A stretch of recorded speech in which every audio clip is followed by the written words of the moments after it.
사무엘상 13장. 사울이 왕이 될 때에 40세라.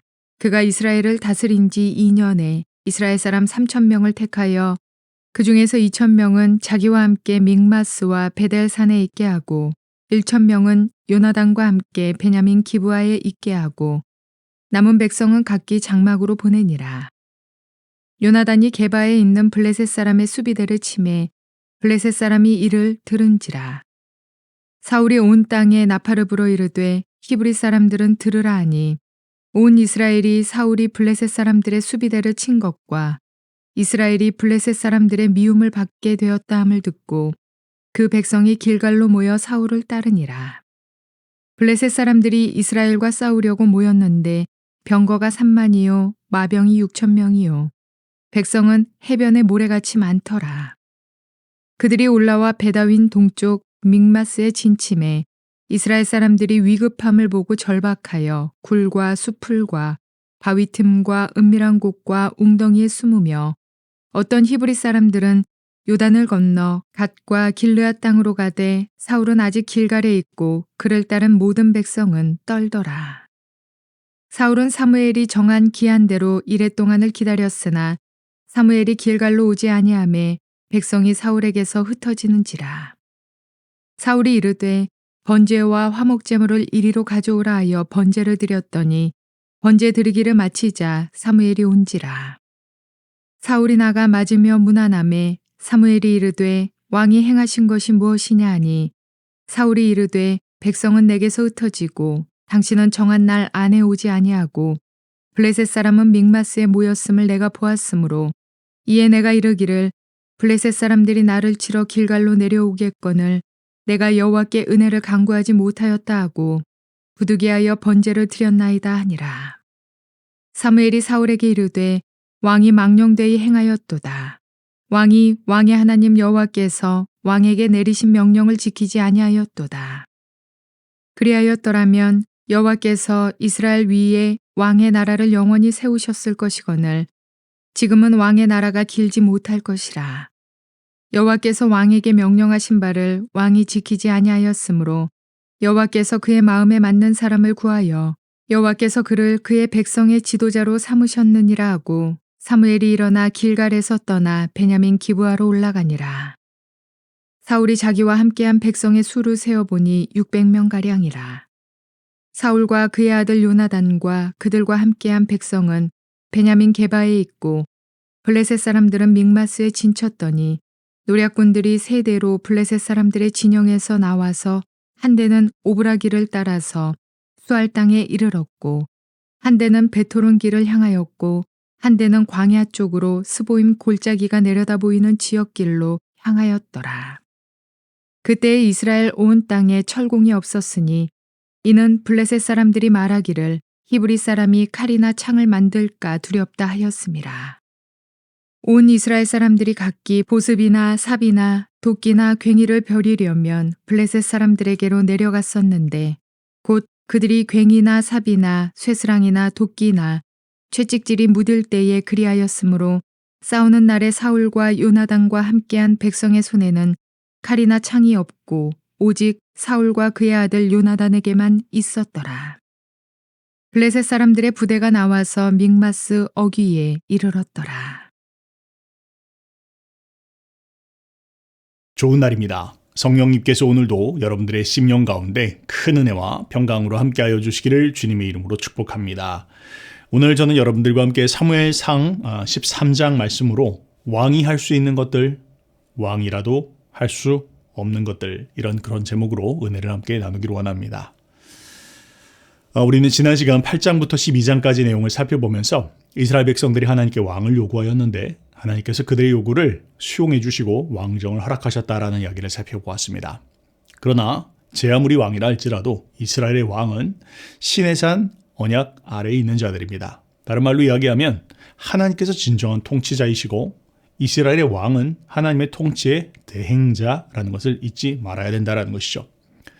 토라를 초월한 초법적 존재가 아니다라는 것입니다. 다른 백성들과 마찬가지로 이스라엘의 왕은 토라의 아래에 있는 사람이어야 합니다. 때문에 다른 백성들처럼 토라에 순종한다면 그가 축복을 받을 것이고 토라에 불순종하게 된다면 그 역시 멸망하게 되어진다라는 것이 지난 시간 이야기의 핵심이었습니다. 자, 그런데요. 그렇게 해서 이스라엘의 왕으로 처음 등장하게 된 것이 바로 사울이었습니다. 사울은 정말로 괜찮은 사람이었고 여러모로 보았을 때 사울은 정말로 왕감이었습니다. 하나님께서 당시에 이스라엘 백성들에게 베풀어 주실 수 있는 최고의 선물이었을지도 모르겠습니다. 자, 그런데요. 이제 오늘 여러분들과 살펴보게 될 23장과 14장, 15장 이 세 장의 말씀은 그런 사울의 몰락에 대한 이야기들을 기록해 놓고 있습니다. 너무 안타까운 이야기입니다. 아니 어떻게 그런 괜찮은 왕이 이렇게 멸망할 수 있는가? 어떻게 이렇게 실패할 수 있는가? 너무 안타까운 그런 이야기입니다. 자, 그 원인은 우리가 한번 깊이 묵상해보고 생각해보면서 우리 안에 사울과 같은 그런 모습은 없는지 한번 돌아볼 수 있는 시간이 되기를 바랍니다. 자, 오늘 말씀 1절은 이렇게 시작을 하고 있습니다. 사울이 왕이 될 때 40세라. 그가 이스라엘을 다스린 지 2년에 그렇게 이야기를 하고 있네요. 지금 때가 언제입니까? 사울이 왕으로 즉위한 지 지금 2년이 되어지는 상황이다. 그렇게 이야기를 하고 있네요. 자, 그때의 상황을 한번 간단하게 한번 생각을 해보면요. 당시에 이스라엘은 좌측에서 우측에서 그러니까 양옆에서 압박을 받고 있는 그런 상황이었습니다. 동편에서는 우리가 지난 시간 본 것처럼 암몬에 의해서 계속된 압박이 있습니다. 나하스가 계속 공격하고 있었죠. 길르앗 사람들, 길르앗 야베스 사람들에게 공격하였던 이야기로 인해 살펴보았습니다. 동쪽에서 끊임없는 그런 도전이 있었습니다. 그런데 뿐만 아니라 서쪽에서도 도전이 있었는데 바로 블레셋의 공격이죠. 양쪽 옆에서 그러니까 한쪽은 블레셋이 한쪽은 암몬이 계속해서 이스라엘을 압박을 가하고 있는 그런 상황이었다라는 것입니다. 그런 상황 가운데에서 사울이 등장하게 됐다라는 것이죠. 자, 그런데요. 우리가 지난번에 살펴본 것처럼 그가 왕이 되어진 지 얼마 안 되는 그 갓 왕이 된 상태에서 어떤 일이 벌어졌습니까? 바로 동쪽에 있는 나하스와의 전쟁이 붙기 시작했다는 것입니다. 그런데 너무나 놀랍게도 사울이 그곳에서 혁혁한 공을 올리게 됩니다. 그래서 길르앗 야베스 주민들을 구해내는 일들을 하게 되죠. 그로 말미암아서 사울은 국가적 영웅이 되어지고 그렇게 왕으로서 공식적으로 즉위하게 되어졌다라는 것을 우리는 지난 시간 살펴보았습니다. 자, 그런데요. 사울이 그런 가운데에서 어쩌면 그는 왕으로서 책임감이었을 수도 있고 혹은 다른 말로 이야기하면 그가 이 여세를 몰아서 어쩌면 자기를 증명해 보여야 되겠다라는 그런 생각을 하였는지도 모르겠습니다. 동쪽에 있는 암몬만이 아니라 서쪽에서 압박을 가하고 있는 이 블레셋도 이참에 이 여세를 몰아서 손을 보아야 되겠다라는 그런 생각을 하였던 것으로 보입니다. 자, 그래서요. 당시의 상황을 한번 살펴보면요. 여러분들이 한번 지도를 보시면 당시의 수도가 기브아였죠. 자, 기브아에서 북동쪽 방향으로 한 7km 정도 올라가면 게바라는 곳에 블레셋 주둔군이 머무르고 있었습니다. 상당히 이스라엘 중심부에 블레셋이 지금 자리를 차지하고 있는 것이죠. 다른 말로 이야기하면 블레셋의 공격으로부터 위험이 노출되어져 있는 그런 상황이었다는 것입니다. 그런데 뿐만 아니라 이 게바라고 하는 도시는 아론 계열의 제사장들에게 주어진 성읍이었습니다. 다른 말로 이야기하면 이 성읍이 다시 회복되어진다면 예배가 다시 정상화되어질 수 있는 그런 상황도 되어질 수 있었다는 것이죠. 여러모로 보았을 때 이 게바를 다시 되찾는 건 굉장히 중요한 일이었다라고 사울이 판단하였던 것으로 보입니다. 자, 그래서 그것을 위해서 사울이 행했던 첫 번째 실시했던 그 절차가 무엇이는지를 보니까 먼저는 상비군을 조직하기 시작하고 그 다음에 그들을 배치하기 시작했다라고 이야기를 하고 있습니다. 이전까지에는 상비군이 없었죠. 그냥 호출하면 그때그때 나타나는 그런 군대였습니다. 그런데 이제는 정규 군을 조직을 하고 그들을 배치해서 이 블레셋과의 전쟁을 준비하였다는 것입니다. 그것이 2절 말씀에 이렇게 기록되어 있습니다. 이스라엘 사람 3,000명을 택하여 그 중에서 2,000명은 자기와 함께 믹바스와 베델산에 있게 하고 1,000명은 요나단과 함께 베냐민 기브아에 있게 하고 남은 백성은 각기 장막으로 보내니라 그렇게 이야기하고 있습니다. 뭘 말합니까? 3,000명의 상비군을 뽑았다라는 것입니다. 그래서 3,000명의 상비군을 뽑아서 지도를 다시 한번 보시면 게바를 중심으로 해서 위로 아래로 군사를 배치합니다. 2,000명은 사울 자신과 함께 북쪽에 있는 믹마스와 베델에 배치를 하고 그리고 1,000명은 아들 요나단에게 맡겨서 수도 기브아에 주둔하게 합니다. 그렇게 해서 위아래로 협공을 하여서 가운데에 있는 이 게바를 차지하려고 하는 그런 것이 목적이었던 것으로 보입니다. 자, 그런 가운데에서 이제 준비를 하고 있는데 그런데 어찌된 일인지 남쪽에서 먼저 전쟁이 터지기 시작합니다. 수도죠. 기브아에 있던 요나단 병력이 게바를 먼저 공격해 들어가면서 전쟁이 시작되었다라고 그렇게 이야기합니다. 3절 말씀입니다. 요나단이 게바에 있는 블레셋 사람의 수비대를 침해 블레셋 사람이 이를 들은지라.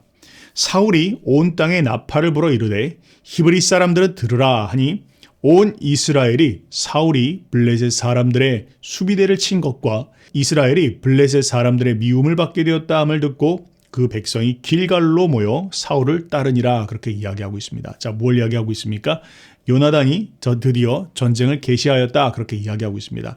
자, 그런데 조금 재미있는 부분들이 있습니다. 그것이 무엇입니까? 분명히 남쪽에 있는 요나단이 전쟁을 개시한 것인데 그런데 여기 4절에 보니까 사울이 블레셋 사람들의 수비대를 친 것 그렇게 이야기하고 있네요. 그러니까 이 말은 무엇입니까? 이건 요나단이 단독으로 행한 것이 아니라 사울의 작전에 따라서 혹은 사울의 방향을 받고 사울과 이미 협의가 되었다라는 것이죠.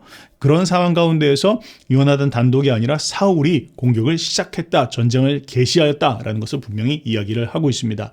자, 그런데요. 그렇게 해서 전쟁이 벌어지기 시작했는데 그로 말미암아 블레셋 사람들이 이제 굉장히 극도로 증오심 가운데에서 전투가 불붙게 되었다라고 그렇게 지금 이야기를 하고 있습니다.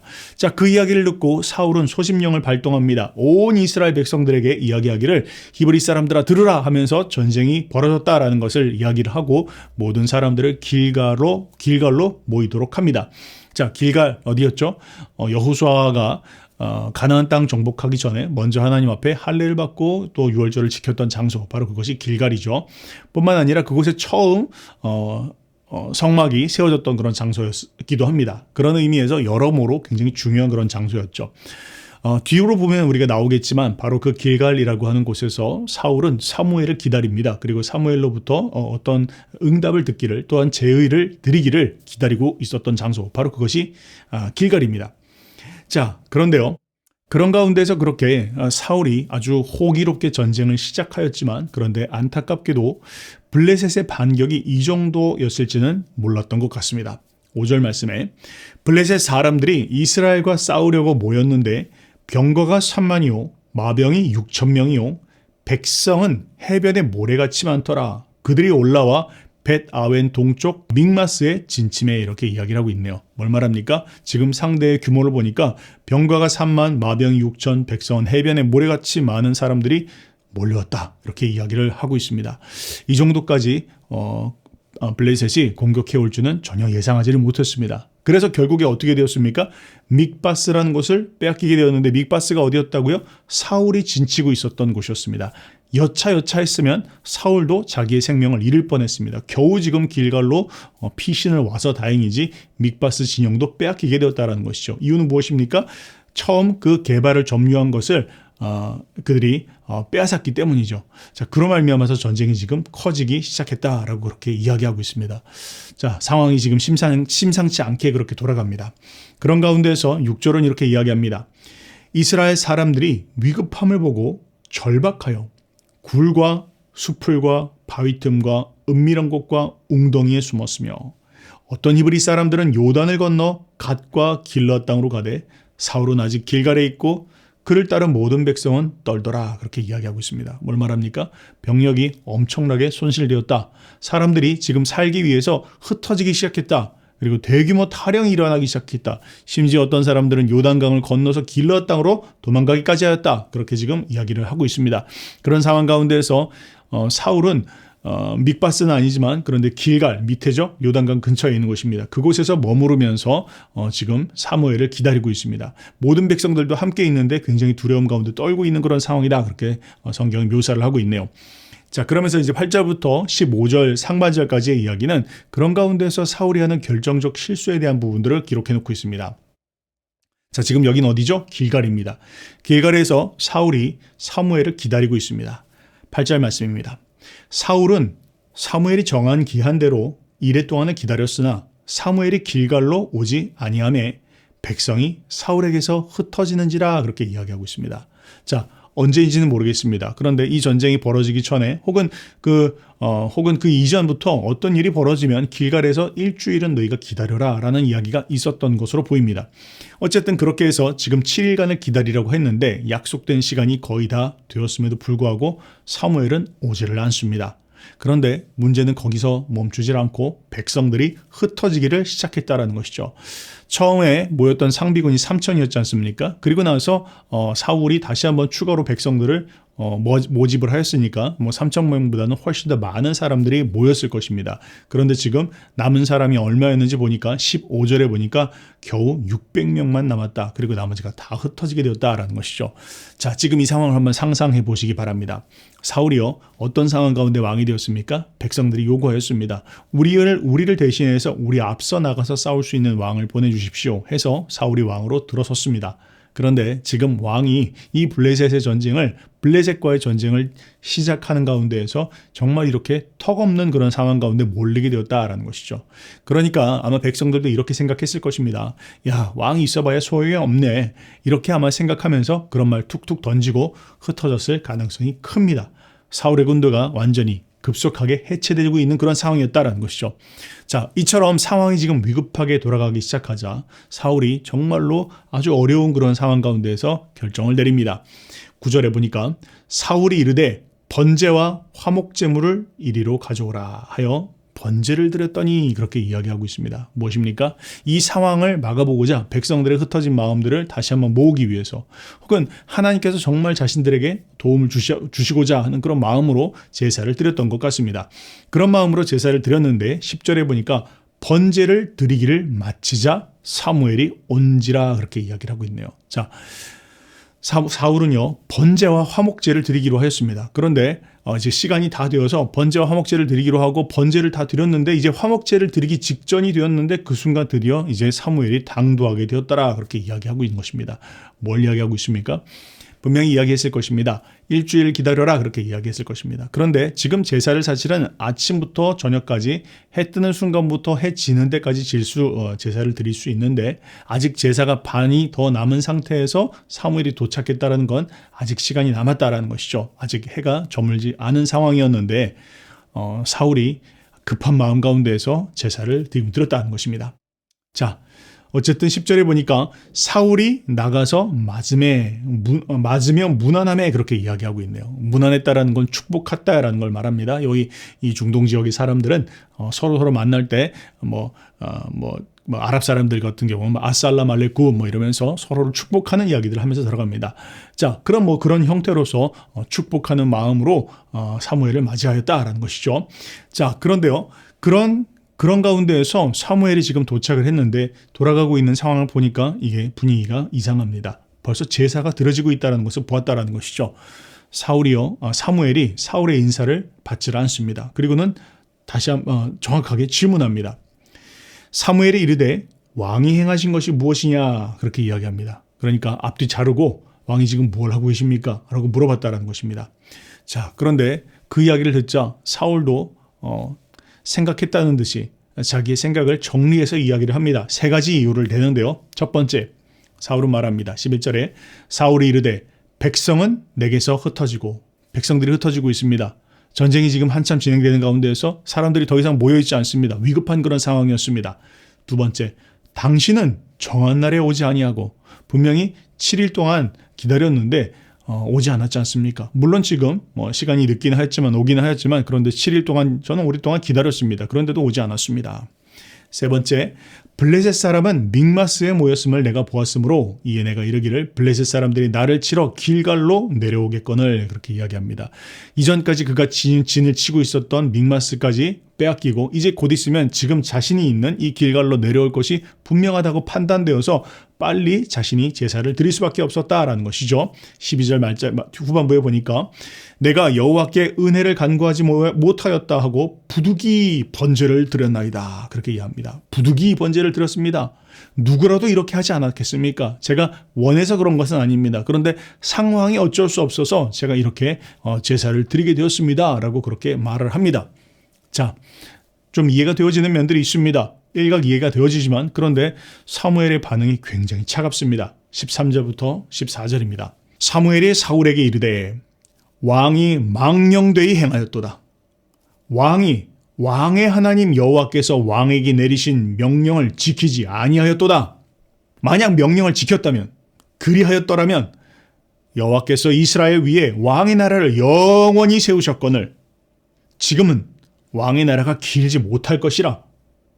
여호와께서 왕에게 명령하신 바를 왕이 지키지 아니하셨으므로 여호와께서 그의 마음에 맞는 사람을 구하여 여호와께서 그를 그의 백성의 지도자로 삼으셨느니라 하고. 자, 뭘 말합니까?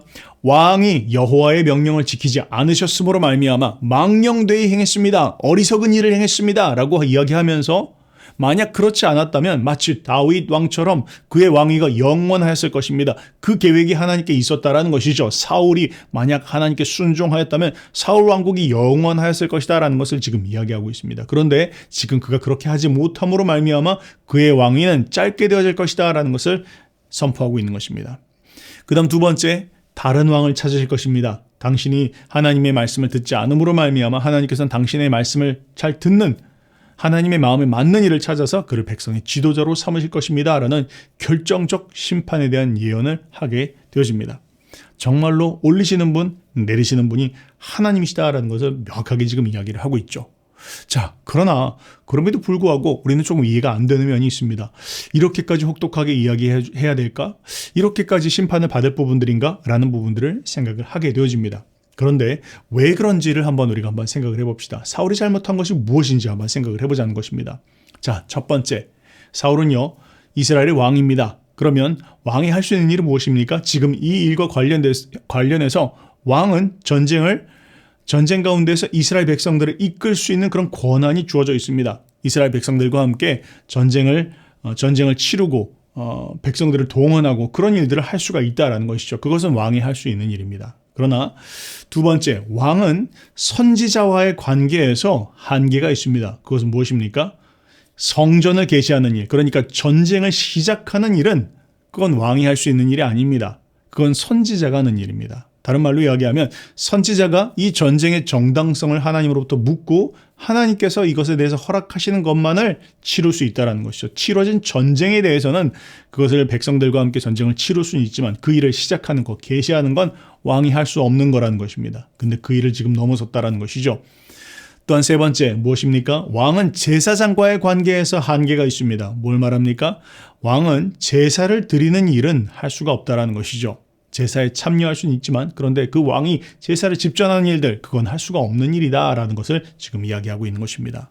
뭘 이야기합니까? 사울은 선지자를 통해서 이 전쟁의 정당성을 확인하는 부분들, 그것을 하지 않았다라는 것이고, 두 번째, 제사장만 드릴 수 있는 제사를 자신이 드림으로 말미암아 이 전쟁을 하나님께서 반드시 복 주셔야 됩니다라는 그런 마음을 가지고 이 일을 진행해 나갔다라는 것입니다. 이것이 잘못이었다라는 것입니다. 다른 말로 이야기하면 무엇입니까? 그의 권한 밖의 일이고, 그리고 그가 그 권한을 넘어서는 일을 했다라는 것은 신정 국가에 하나님이 세워놓으신 질서를 부인하는 행동을 하였다는 것이죠. 그리고 그 결과는 무엇입니까? 사울이 한 일은 여타 다른 민족들의 모습과 똑같았다라는 것이죠. 다른 나라의 왕은 똑같이 이런 모습들로 다 한다라는 것입니다. 뭘 말합니까? 다른 나라의 왕이 어떻죠? 다른 나라의 왕은 자신이 제사장인 것으로 이야기하면서 무엇이든지 하나님께서 내가 하는 일은 하나님의 뜻이다, 신의 뜻이다, 그렇게 이야기를 하는 사람들이었다는 것이죠. 전쟁을 시작하고 말고 그것도 자신들의 뜻에 따라서 이루어지는 일이었다는 것이죠. 자, 결과적으로 어떤 사람들은 사울에 대해서 너무 가혹하게 평가하신 것 같아 라고 생각할지 모르겠지만 사울이 지금 하고 있는 이 일은 여타의 다른 왕들이나 똑같은 모습이었다. 바로 그로 말미암아 신정국가 하나님께서 세우신 그 이스라엘의 질서를 무너뜨리는 일을 결과적으로 하게 되었다라는 것이죠. 자, 그것이 하나님께 심판받은 이유였다라는 것입니다. 자, 그로 말미암아서 사울은 이제 사무엘에게서 떠납니다. 15절 말씀입니다. 사무엘이 일어나 길갈에서 떠나 베냐민 기브아로 올라가니라, 그렇게 이야기를 하고 있습니다. 자, 간단하게 한번 정리를 해봅시다. 사울은 어떤 상황이었습니까? 사울은 어쩌면 이 블레셋과의 전쟁을 통해서 자신이 정말 어떤 사람인지를 한번 보여주고 싶었던 것 같습니다. 이스라엘 백성들 앞에 내가 왕으로서 자격이 있다는 것을 증명해 보이기를 원했다는 것이죠. 그러나 그는 자신의 권한 밖의 일을 하였고 신정 국가에서 왕이 할 수 있는 그 금도를 벗어나는 일을 하였다라고 지금 이야기를 하고 있는 것입니다. 자, 우리가 한번 우리 모습들을 돌아볼 수 있으면 좋겠습니다. 우리가 어떤 한 공동체의 지도자라고 한다면 내 마음대로 할 수 있는 것이 아니라는 것입니다. 하나님이 정해주신 한계가 있습니다. 내가 할 수 있는 일이 있고 할 수 없는 일이 있습니다. 내가 해야 할 일이 있고 하지 말아야 할 일이 있습니다. 그것을 분별하는 것이 참으로 지혜이고 내가 할 수 있는 일 가운데 머물러 충성을 다하는 것이 우리가 해야 될 소명이다라는 것입니다. 자, 마지막으로 15절 하반절과 23절 말씀은 그런 가운데에서의 어떤 위기가 닥쳤는지에 대한 부분들을 이야기합니다. 15절 하반절에 보니까 사울이 자기와 함께한 백성의 수를 세어보니 600명이다.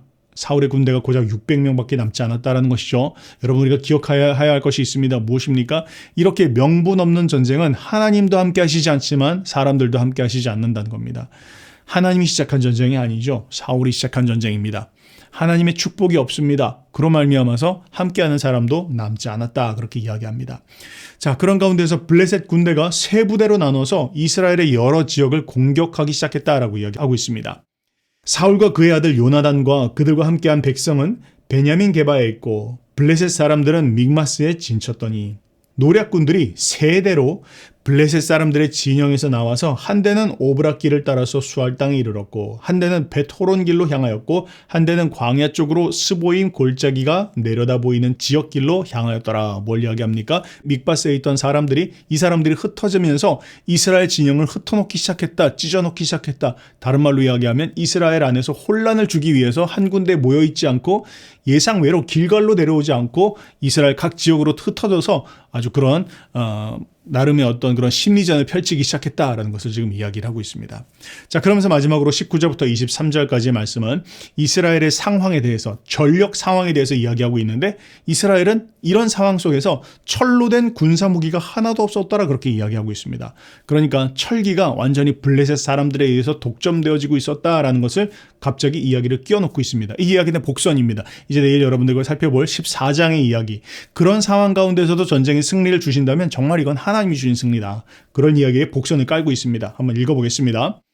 그때 이스라엘 온 땅에 철공이 없었으니 이는 블레셋 사람들이 말하기를 히브리 사람이 칼이나 창을 만들까 두렵다 하였습니다. 온 이스라엘 사람들이 각기 보습이나 삽이나 도끼나 괭이를 버리려면 블레셋 사람들에게로 내려갔었는데 곧 그들이 괭이나 삽이나 쇠스랑이나 도끼나 쇠채찍이 무딜 때 그려하였으므로 싸우는 날에 사울과 요나단과 함께한 백성의 손에는 칼이나 창이 없고 오직 사울과 그의 아들 요나단에게만 있더라.